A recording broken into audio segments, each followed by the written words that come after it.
untuk berbincang-bincang untuk melengkapi tugas demonstrasi konseptual saya Pak di modul 3.1.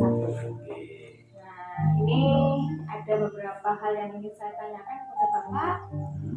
Yang pertama, sudah berapa lama Bapak di sekolah ini? 1 tahun setengah. 1 tahun setengah.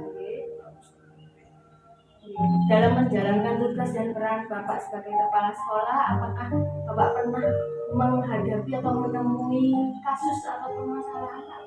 Ya tentu dong, sebagai kepala sekolah tentu banyak ya yang dihadapi permasalahan di sekolah itu dengan wali murid, ya dengan murid, dengan guru, antar guru, kemudian antar wali murid itu juga kadang-kadang harus ada intervensi dari kepala sekolah. Jadi kalau namanya kepala sekolah itu kan memiliki tanggung jawab yang lingkupnya sekolah ya, mulai dari semua aktor ya, 5 aktor sekolah itu kan menjadi tanggung jawab sekolah, termasuk lingkungan sekolah, baik berupa fisik, sosial, budaya dan seterusnya itu kan menjadi tanggung jawab sekolah.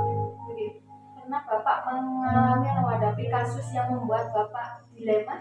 Ya sering banget tuh. Sudah sering ya Pak, padahal masih 1 tahun ya? Iya. Bisa Bapak ceritakan seperti apa? Ya gini ya, saya sering menghadapi dilema etika kadang yang bertentangan antara benar dan benar, tetapi kalau tidak segera diputuskan ini akan mengganggu kinerja atau keberlangsungan sekolah. Karena kalau permasalahan dibiarkan itu lama-lama menjadi besar. Walaupun dilema seperti apa, tetapi saya pikir skala prioritas yang berpihak pada murid atau berpihak pada sekolah itu yang pasti saya dahulukan. Kalau boleh tahu Pak, mungkin kasusnya seperti apa? Ya misalnya gini ya, misalnya ada guru yang tidak masuk tanpa izin gitu ya. Nah, itu kan sebagai kepala sekolah dia kan apa yang mau menilai itu kan tidak enak ya kalau tidak menilai ya. Tapi karena prosedur ya harus menilai juga gitu ya, walaupun kadang-kadang itu bertentangan juga dengan prosedur-prosedur yang ada gitu ya. Misalnya ada karyawan sekolah Pak guru yang tidak masuk tanpa izin misalnya ya. Tetapi di sini harus saya masuk gitu kan. Akan tetapi itu kan sudah bertentangan kan dengan nilai-nilai kebenaran. Tapi semua itu walaupun dilematis tetap saya atasi dengan cara pendekatan personal kepada yang bersangkutan. Lain kali kalau mau keluar harus izin gitu ya, karena sebagai tanggung jawab sebagai ASN tanggung jawabnya ya seperti itu, memang harus ada atasan dan bawahan gitu ya. Nggak mungkin menteri mengawasi sendiri per sekolah kan, harus ada kepala sekolah kan di sekolah gitu. Maka dari itu unggah-ungguh antar atasan dan bawahan di sekolah itu saya berikan perhatian kepada guru tersebut. Jadi tidak boleh guru bertindak seenaknya gitu, walaupun dilematis kepada kepala sekolah gitu ya. Tetapi semua bisa diatasi dengan baik dengan cara-cara pendekatan personal. Kemudian ya tentu saja tupoksi saya harus jelaskan juga, tupoksinya sebagai ASN, tupoksinya sebagai guru itu juga harus saya jelaskan kepada guru yang bersangkutan supaya mengerti kenapa kok harus izin gitu ya, ada prosedurnya. Apalagi ASN gitu ya, tidak mungkin kan saya gak digaji kepala sekolah tetapi fungsinya kepala sekolah yang memang menjadi manajer di sekolah gitu ya. Nggak mungkin menteri itu turun sendiri ngawasi perkaryaan, nggak mungkin kan. Ya tangannya menteri itu ya kepala sekolah. Maka dari itu saya yang menjadi pegangan saya adalah skala prioritas yang terbaik untuk semua personal, untuk semua aktor yang ada di sekolah. Tidak akan merugikan satu sama lain, akan tetapi juga ayo kita sama-sama mengerti, paham tupoksinya masing-masing. Saya jalani seperti itu. Pernah terjadi ya Pak? Pernah terjadi, sering banget terjadi. Akan tetapi kalau kita atasi dengan pendekatan personal ya, tidak terlalu prosedural juga Bu, personal itu yang sangat penting, itu semua bisa diatasi dengan baik. Menarik sekali seperti itu. Menurut Bapak masalah tadi termasuk dilema etika atau bujukan moral Pak? Itu bujukan moral ya dilema etika juga ya, karena yang jelas salah kan karyawan sebuah pabrik saja Bu ya, kalau tidak masuk itu satu hari sebelumnya itu memberikan pemberitahuan kepada atasannya. Nah ini kalau ada yang berbuat tidak masuk, tidak izin karena menganggap kepala sekolah tidak membayar saya, nah itu juga dilematis bagi kepala sekolah ya. Mau dibuat prosedural ya juga nanti merugikan salah satu gitu ya, dan tapi kepala sekolah itu berpikirnya win-win solution, sekiranya baik untuk semuanya, baik untuk guru yang bersangkutan, baik juga untuk sekolah, untuk meningkatkan citra sekolah. Nah ini yang paling penting di dalam mengambil keputusan yang sangat dilematis seperti itu. Kepala sekolah memberikan pengertian bahwa sekolah ini memerlukan progres yang bagus gitu ya, supaya wali murid atau lingkungan sekitar itu lebih berdaya untuk menyekolahkan anaknya di sini. Nah, itu yang saya berikan pengertian kepada guru yang bersangkutan kalau misalnya kita menghadapi dilema yang seperti itu. Kalau misalnya bujukan moral, Pak Cip bisa terbujuk apa tidak Pak? Iya, sempat terbujuk juga ya, dilematis gitu. Kalau saya berikan sanksi secara prosedural ya, itu juga tidak enak gitu kan, namanya bujukan moral Bu. Nanti dikiranya saya jadi kepala sekolah yang otoriter kan gitu ya. Nah kesan-kesan seperti itu saya usahakan menghindari gitu ya, saya hindari supaya semua sama-sama enak, semua berjalan dengan relnya gitu ya. Oleh karena itu memang kepala sekolah harus banyak-banyak memberikan contoh yang baik kepada semua guru ya, supaya semua guru itu saling memahami prosedur tugas dari seorang guru itu ya seperti ini, melayani siswa memang tanpa diganggu oleh kepentingan pribadi gitu ya, supaya juga rezeki yang kita dapat berkah gitu ya. Karena secara tidak langsung maupun secara langsung kita dapat merasakan ya, kalau kita bekerja itu tidak sesuai dengan tupoksi kita, prosedur kita, secara otomatis kita dapat merasakan bahwa rezeki yang kita dapat itu tidak barokah betul ya. Berkah ya Pak ya. Seperti saya sendiri misalnya, kalau saya sering bekerja, sering keluar apa itu saya kadang-kadang berpikir ini sesuai tidak dengan prosedur gitu ya. Kadang-kadang karena ini tuntutan harus rapat saja gitu, tapi kadang-kadang saya merasakan bahwa rezeki yang saya dapat itu ini gitu ya, kurang sep. Maka dari itu saya memang prioritaskan untuk tetap di sekolah apapun yang terjadi ya, karena memang tugas saya sebagai kepala sekolah itu yang menjadi motor penggerak di sekolah ini, supaya sekolahnya tetap berjalan dengan normal, baik gitu ya, melayani pendidikan anak dengan maksimal gitu ya. Nah itu yang saya lakukan.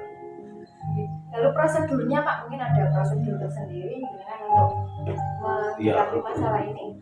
Ya tentu Bu, ya itu ya, kalau saya kan sebagai kepala sekolah itu ada garis ya. Kalau ada karyawan atau guru kan sudah digariskan ya, baik melalui peraturan perundang-undangan ya kan, permen atau perbuk juga ya, itu semua adalah prosedur. Akan tetapi gini, tidak ujuk-ujuk kepala sekolah itu melaksanakan prosedur itu dengan kaku gitu ya, dengan saklek gitu, tapi harus melihat kondisi ya di lapangan. Apa sih butuhnya, kenapa kok melakukan ini, apa sih yang dibutuhkan gitu, dan itu harus memahami hal-hal seperti itu juga. Tidak ujuk-ujuk langsung melaksanakan prosedur itu dengan tegak lurus gitu ya. Tapi harus memahami situasi dan kondisi yang dialami oleh masing-masing peserta. Itu prosedurnya ya memang harus ya dikasih perhatian kepada semua guru ini, bahwa prosedurnya memang contohnya yang dia masuk itu jam 7, pulang jam 2, kan itu prosedur Bu ya. Akan tetapi prakteknya kan pembelajaran itu berakhir sampai jam 12 ya gitu ya. Nah mau ngapain yang 2 jam ini kan gitu.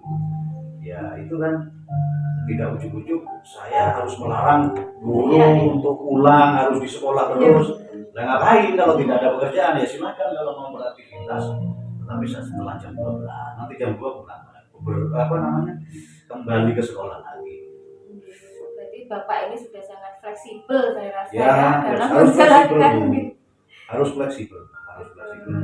Apakah ada pihak atau faktor yang mendukung Pak untuk jenengan mengambil keputusan? Oh, saya kira yang mendukung itu adalah hasil ya, itu yang mendorong saya untuk harus melakukan segala sesuatu yang terbaik untuk sekolah. Hasilnya nanti kalau saya mengajak guru-guru untuk tertib baik secara prosedural maupun secara moral ya, itu nanti hasilnya nanti baik untuk sekolah. Hasil progres nama baik sekolah itu kan kita harus tetap jaga. Jadi jangka panjang ya Pak. Ya, jadi itu yang menjadi pegangan saya. Dan tentu saja juga pengawas ya yang harus berperan juga ya, bukan hanya kepala sekolah ya, biar semua guru itu bisa ya seakan-akan memiliki tambahan power ya kepala sekolah itu ya, kalau pengawas juga turun memberikan penjelasan prosedural ya. Kemudian bukan hanya dari pengawas juga, tapi secara horizontal juga seperti wali murid, komite sekolah itu juga memerlukan keaktifan mereka untuk sama-sama berpartisipasi di dalam melakukan pendidikan di sekolah. Jadi secara vertikal atasan, secara horizontal itu wali murid, komite, rekan guru dan semua karyawan. Semua jalan Pak ya. Itu yang bisa mendukung. Lalu mungkin ada faktor-faktor yang memudahkan panjenengan Pak? Yang memudahkan ya tentu vertikal ya. Karena kalau misalnya ada pengumuman di grup ya, dari pengawas, dari atasan langsung, termasuk saya kuatkan gitu, itu yang bisa mendukung apa yang menjadi kebijakan sekolah untuk dilaksanakan di sekolah masing-masing gitu ya. Nah, itu secara vertikal sangat penting itu menjadi power yang paling kuat itu menurut saya begitu. Tapi juga horizontal juga wali murid sekali-sekali gitu ya bertanya kepada guru, kenapa sih Bu kok sering keluar gitu ya. Nah itu juga mendukung jadi kontrol Pak ya, menjadi kontrol ngerem juga guru tidak lolos gitu ya. Kalau dikontrol wali murid kan juga ada rasa malu gitu ya. Dan lagi akhirnya nanti kalau dibiarkan sama guru tidak direspon, malas juga menyekolahkan namanya ke sekolah ini gitu ya. Itulah yang dukungan yang diperlukan, kemudian power yang sangat manjur itu ya dari atasan secara vertikal terus. Lalu pembelajaran atau hikmah yang bisa Bapak ambil dalam proses ini Pak? Banyak Bu, banyak hal ya. Jadi ternyata permasalahan itu tidak hanya bisa diatasi secara prosedural saja, tetapi bisa juga diatasi dengan pendekatan yang humanis. Artinya singkat ceritanya itu win-win solution gitu, tidak saling dirugikan juga tidak saling merugikan ya, sama-sama saling membantu. Nah itulah harapan dari penyelesaian permasalahan yang diamanatkan oleh kurikulum merdeka ya, tidak harus saling merugikan tetapi saling menguntungkan bagi setiap personal gitu ya, bagi sekolah, bagi kepala sekolah, semua saling menguntungkan. Itulah solusi yang bisa kita ambil supaya sama-sama untung. Memang saya tidak memerlukan waktu, memang tidak sesingkat prosedur ya. Kalau prosedur gini selesai, tapi efeknya ke belakang pasti ada. Tetapi yang dibutuhkan itu kan pendekatan yang humanis, personal, secara intensif gitu ya, supaya sama-sama baik. Nah itu hikmah-hikmah yang dapat saya ambil ketika saya menyelesaikan permasalahan yang dilematis. Jadi tidak harus kepala sekolah itu seperti yang saya katakan tadi terlalu prosedural gitu.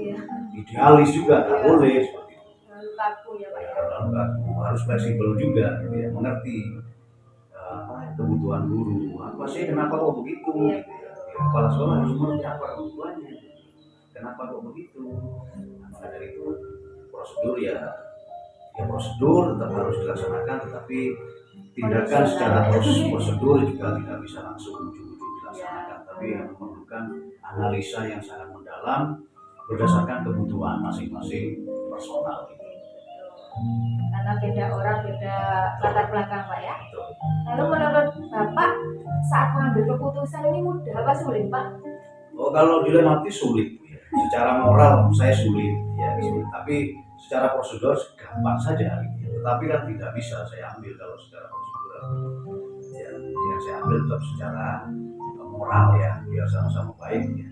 Sulit memang Bu kalau dilematis tidak diambil ini tetap ini tidak menjadi pembelajaran kepada guru. Tapi kalau diambil tindakan secara prosedural juga ya tidak baik juga gitu ya. Nanti efek ke belakangnya baik itu secara personal kepada kepala sekolah maupun kepada sekolah ini, nah itu akan efek gitu ya. Nah itu saya kira apa yang namanya kesulitan yang harus bisa diatasi oleh kepala sekolah. Dari percakapan kita tadi saya sudah bisa mengambil keputusan dan poin-poin yang ingin saya ketahui sudah terjawab saat Pak Jen menghadapi dilema etika dan juga rujukan moral. Nah, ini bisa sangat membantu sekali untuk kehidupan kebelakangnya nanti Pak. Terima kasih sekali pertanyaannya Bu. Karena nanti kalau saya tidak ditanya seperti ini, kadang-kadang tidak menjadi pembelajaran juga bagi saya. Kalau saya sekali-sekali di coaching seperti ini kan menjadi pembelajaran apa yang masih kurang, apa yang sudah menjadi kelebihan itu yang perlu dikembangkan. Karena itu coaching seperti ini itu perlu dan harus dilaksanakan. Siap, semoga suasana di SD kita selalu nyaman. Amin. Dan murid kita juga bertambah, sekolah kita juga maju ya Pak ya. ya. Terima kasih Bu Ersi, mudah-mudahan ilmunya Bu Ersi bisa dikembangkan di sekolah ini ya. Terima kasih untuk dukungannya. Terima kasih untuk waktunya Pak. Sami-sami Bu. Wassalamualaikum warahmatullahi wabarakatuh. Waalaikumsalam.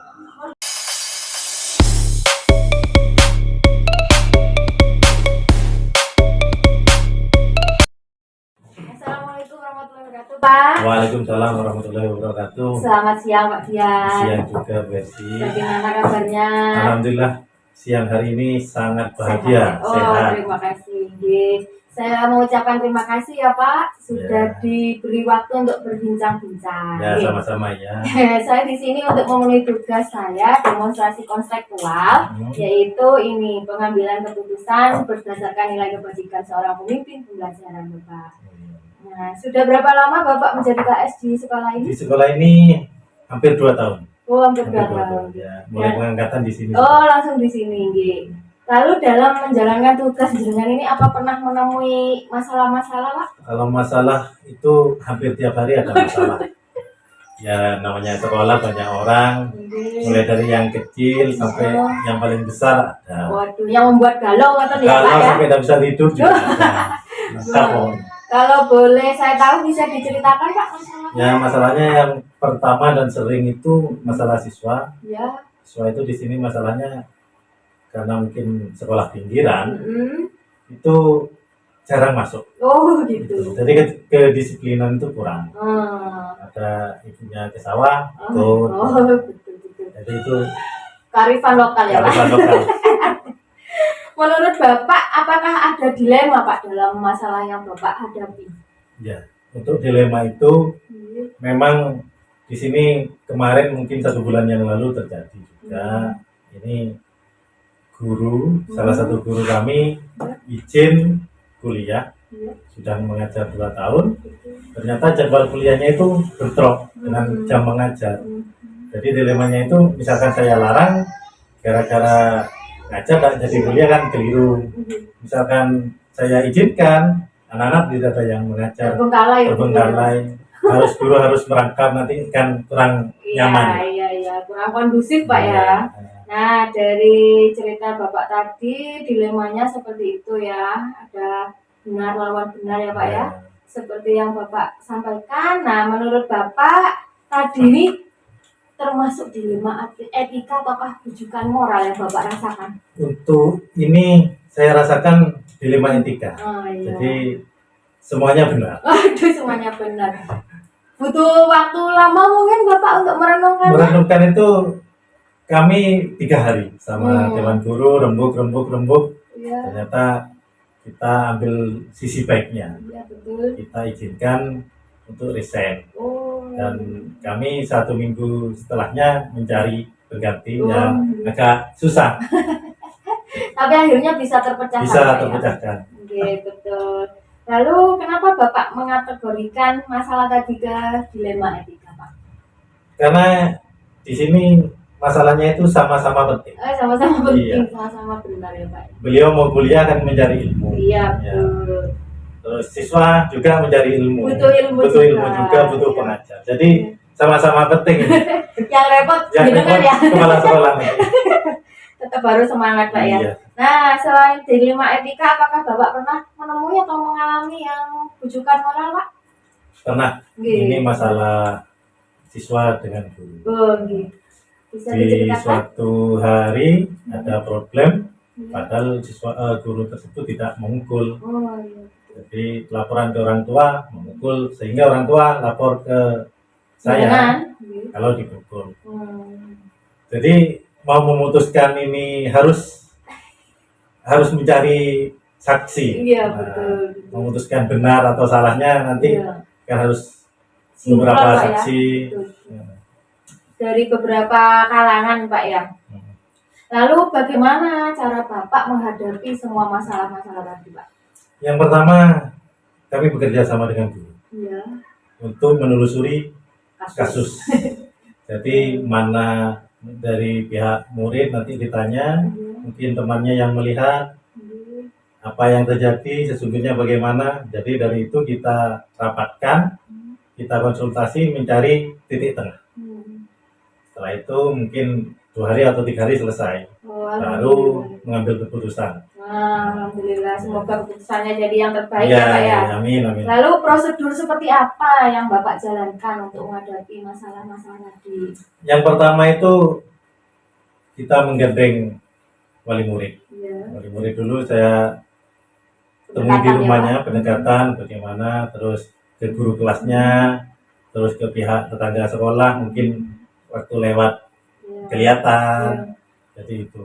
Jadi kalau kiranya belum mampu, pihak komite saya undang juga. Oh, begitu. Tapi alhamdulillah selama ini sampai di Tidak wali murid sampai ya. saja. Tidak sampai ke komite Tidak atau sampai pengawas. iya. Tidak sampai. Berarti masih bisa Masih bisa guru ditangani ya, Pak? pihak sekolah. Intern ya, bagus sekali. Alhamdulillah aman.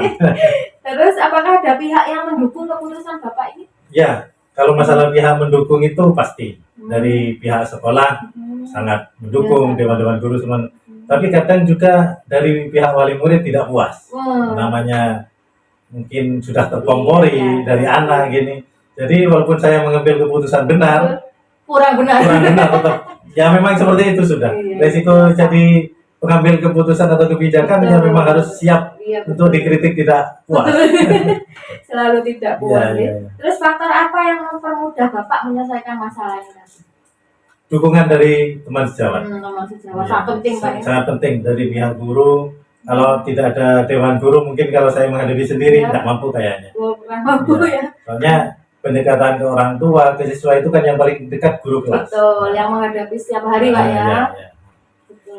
Berarti memang perlunya kolaborasi. Ya, kalau itu sangat penting. Oke, yang berikutnya dari masalah-masalah tadi, apakah ada hikmah atau pembelajaran yang bisa Bapak ambil? Ya, sebagai KS baru dan muda dari kasus-kasus yang sudah terjadi sangat banyak hikmahnya. Yang pertama harus sabar, Melatih ya. harus melatih kesabaran penuh. Yang kedua itu kita bisa mempelajari masalah-masalah dan memecahkannya. Oh, bagus. Jadi untuk kedepannya, jadi misalkan ada kasus lagi, kita sudah Ada melihat ke pengalaman, belakang. Pak. Oh seperti ini pemecahannya, jadi lebih mudah ke Banyak depannya. hikmahnya. Berharap ada kasus-kasus Oh lain. tidak, karena kalau kasus yang agak rumit itu susah tidur, bisa dibawa Terbawa pulang. ke rumah Pak Iya, ya. dibawa Aduh, pulang. iya. Menurut Bapak, apakah pengambilan keputusan Bapak ini mudah atau sulit, Pak?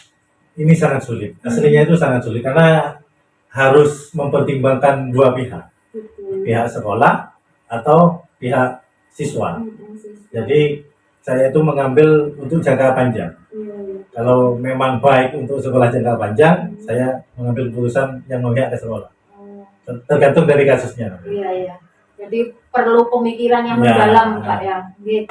dengan mempertimbangkan banyak hal tadi, berarti Bapak sudah mengalami banyak kasus, nggih. Yang pertama dilema etika tadi, yang kedua bujukan moral yang membuat pusing ya Pak ya. Pusing sekali. Harus menentukan benar atau salah itu Pusing, sangat-sangat mungkin kalau pihak hakim mungkin sudah terbiasa. Sudah terbiasa, tapi untuk jenengan yang KS muda saya sudah salut Pak. Nah baru Ya. 2 tahun sudah banyak Ya, masalah-masalah. ya. Terima kasih. Nggih. Bisa saya jadikan referensi. Nah Ya. perbincangan kita ini sudah memenuhi Pak Oh, kebutuhan-kebutuhan iya, yang iya. ingin saya ambil dari pemimpin pembelajaran khususnya dari Ya. KS. KS Ranu Ngurung 2 nih Pak ya. Ya. Nggih, Alhamdulillah semoga kalau sudah memenuhi. semoga nanti kedepannya lancar-lancar saja Pak Amin, ya. amin, ya, ya. Nggih, sekali lagi saya mengucapkan terima kasih atas waktunya Pak. Ya, sama-sama. Nggih. Monggo Pak Dia. Ya, mari-mari. Assalamualaikum. Waalaikumsalam.